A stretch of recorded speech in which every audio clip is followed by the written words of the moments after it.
Hello everyone, welcome to एडू मोसाक। दोस्तों, जेएसएससी सीजीएल का परीक्षा समाप्त हो गया है, लेकिन पेपर के लीक होने की खबरें भी हर तरफ से उठ रही हैं। छात्र संगठन से लेकर शिक्षकों तक सबने पेपर के लीक होने की बात कही। यहाँ तक कि छात्र संगठन राज्यपाल से भी मिले।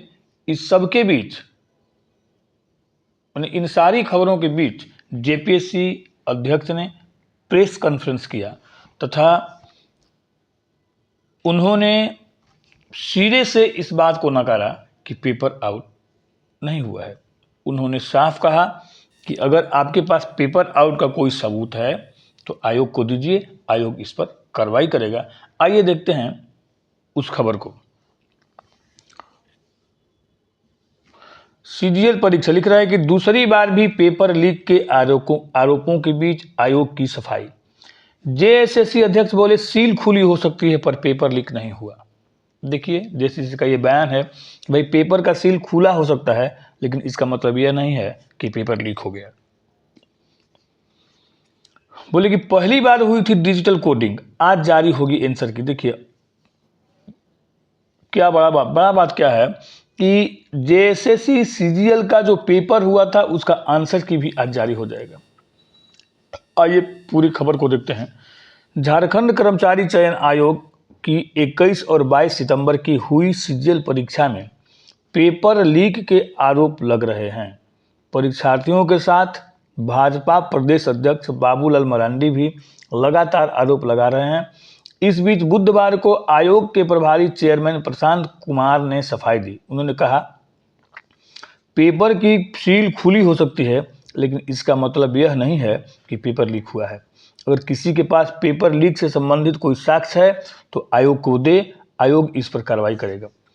जेएसएससी कार्यालय में प्रेस कॉन्फ्रेंस में चेयरमैन ने परीक्षा में किसी तरह की गड़बड़ी नहीं हुई है, परीक्षा में पारदर्शिता और निष्पक्षता बनाए रखने के लिए हर संभव प्रयास किए गए हैं। उन्होंने कहा कि पहली बार सीजीएल परीक्षा में डिजिटल कोडिंग की गई थी, हर प्रश्न पत्र पर क्यूआर कोड था।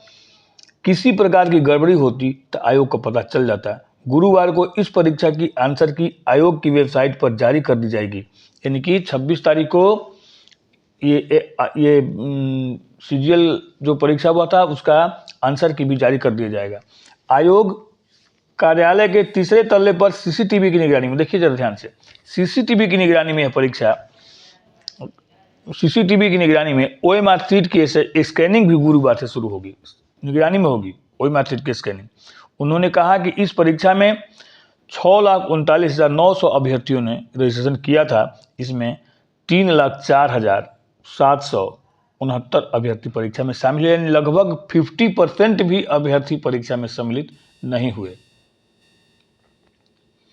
आगे 823 केंद्रों पर लगाए गए थे 15,236 सीसीटीवी कैमरे और 9,217 जैमर। आयोग ने कहा कि राज्य, देखिए वही खबर है, ताकि किसी भी गड़बड़ी का तुरंत पता चल जाए और उसे रोका जा सके। इसके अलावा परीक्षा सामग्री ले जाने वाली गाड़ी पर भी जीपीएस लगे हुए थे। इसके माध्यम से आवाजाही की निगरानी की जा रही थी।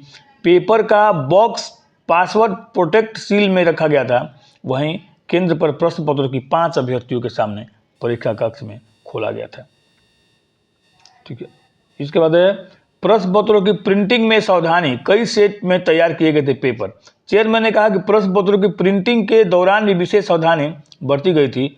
अलग अलग जगहों पर प्रश्न पत्रों की प्रिंट कराया गया था। यही नहीं, प्रश्न पत्रों के कई सेट तैयार किए गए थे। किसी को इस बात की जानकारी नहीं थी कि किस प्रश्न पत्र का उपयोग किया जाएगा। प्रिंटिंग के स्थान को भी गोपनीय रखा गया था ताकि प्रश्न पत्र की जानकारी लीक होने की कोई संभावना न हो। पेपर की पूरी पारदर्शिता के साथ सील किया गया था, जिससे गड़बड़ी की कोई भी आशंका नहीं है। ये चेयरमैन साहब का बयान। और प्रेस कॉन्फ्रेंस में लोगों ने पूछा कि भाई आपका जो पेपर तैयार किया गया था उसमें बहुत सारा क्वेश्चन जो है वह अन्य थी, उससे हूबहू रिपीट हुआ था। इस पर उनका कहना था कि ये तो हो ही सकता है, क्योंकि प्रश्न पत्र वो बोले, चेयरमैन साहब बोले कि आप लोग भी परीक्षा दिए हैं, हम लोग भी परीक्षा दिए हैं, और पीछे का पेपर जो होता है, पीछे का प्रश्न जो होता है वह रिपीट होता है। यह कोई नई बात नहीं है, और रिपीट होने का यह मतलब नहीं हुआ कि पेपर आउट हो गया। तो अब सही क्या है और गलत क्या है, अब इसके बारे में तो भाई जांच के बाद ही पता चलेगा। पर दोस्तों, हम भी ईश्वर से यही प्रार्थना करते हैं कि वास्तव में पेपर लीक न हुआ हो, ताकि जेन्युइन कैंडिडेट चुनकर सामने आएँ और इस व्यवस्था को और सुदृढ़ बनाएं, क्योंकि जिस चीज़ के लिए उनका चयन हो रहा है वो काम आप वो सही ढंग से करें। क्योंकि अगर गलत कैंडिडेट चुन कर आएंगे तो व्यवस्था को सुदृढ़ नहीं बनाएंगे, बल्कि व्यवस्था को और खोखला करेंगे। लेकिन जो जेन्युइन कैंडिडेट अगर चुन करके आएंगे तो वो व्यवस्था को और झारखंड को सुदृढ़ बनाएंगे, सुदृढ़ बनाएंगे। इसके साथ ही यदि यह वीडियो आप लोगों को अच्छा लगा होगा तो प्लीज़ लाइक, शेयर और सब्सक्राइब अवश्य करें, ताकि आने वाले वीडियो का लिंक आपको मिलता रहे। वीडियो पर मेरे साथ बने रहने के लिए धन्यवाद। आपका दिन शुभ हो।